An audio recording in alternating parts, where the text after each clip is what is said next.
मध्ये आपलं स्वागत आहे।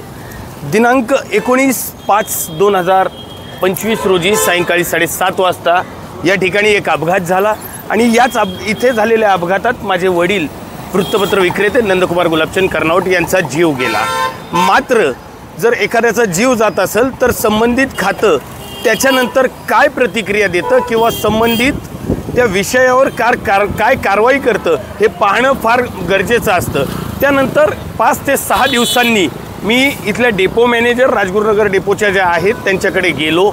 मी स्वतः जाऊन त्यांना विनंती केली, मॅडम इथे येणाऱ्या ज्या गाड्या आहेत एसट्या जेव्हा येतात त्या एका बाजूने कराव्या, कारण जेव्हा माझ्या वडिलांचा अपघात झाला त्यांचा मृत्यू झाला त्या स्थळी एक गाडी इथे उभी होती, याचे व्हिडिओसुद्धा माझ्याकडे आहेत। एक गाडी इथे उभी होती आणि एक ड्रायव्हर त्याची एसटी घेऊन बेदरकारपणे इथून आला, त्याने माझ्या वडिलांना उडवले।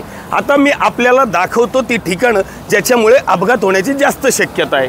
या गाड्या, मी कॅमेरामॅनला विनंती करतो या गाड्यांकडे कॅमेरे फिरवावेत आणि हाच तो पंप ज्या पंपामुळे इथल्या एसटी अधिकाऱ्यांचे धागेदोरे, आर्थिक धागेदोरे या पंपाशी जोडलेले आहेत की नाही याचा संशय येतो।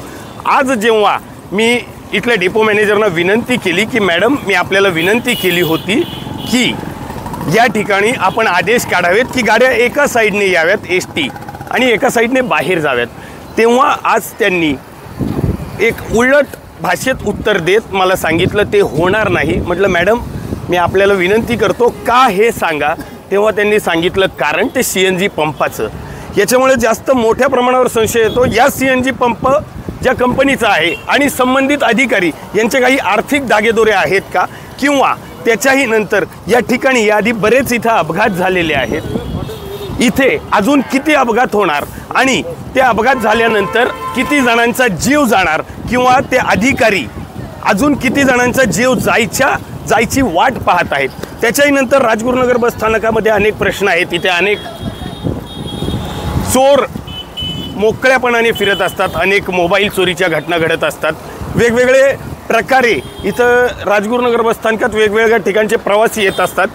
आपण जर आतमध्ये कोणी येऊन पाहिलं तर इथे रस्ते नाही आहेत, इथे खड्ड्यांची दुनिया आहे, मात्र तरीसुद्धा आमचे अधिकारी इथे उलट उत्तरं देतात आणि माजुरडेपणाची भाषा करतात।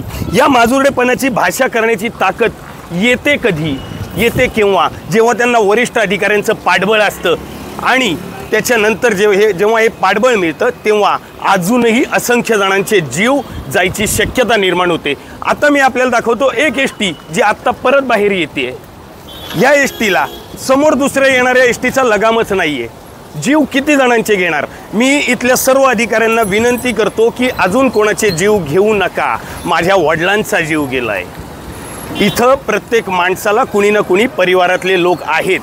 याच्यानंतर जेव्हा मी काही ठिकाणी चौकशी केली तर बऱ्याच ठिकाणी त्या संबंधित ज्या कोणी अधिकारी आहेत त्यांच्याविरुद्ध तक्रारीचा सूर दिसून आला, त्या लोकांना उलट उत्तरे देत असल्याचा सुद्धा सामोरे जात असल्याचा काही लोकांचा विषय आला। आता संबंधित अधिकाऱ्याची बदली इथले जे कोणी पुणे विभागाचे मुख्य अधिकारी आहेत याची सुद्धा मागणी होत आहे, अन्यथा काही सामाजिक संघटनांनी याच्या विरुद्ध आंदोलन छेडणार आहोत असा सुद्धा इशारा दिला आहे। कॅमेरामन वैभव वाघमारेसह सिद्धेश कर्नावट, फोकस महाराष्ट्र, राजगुरुनगर।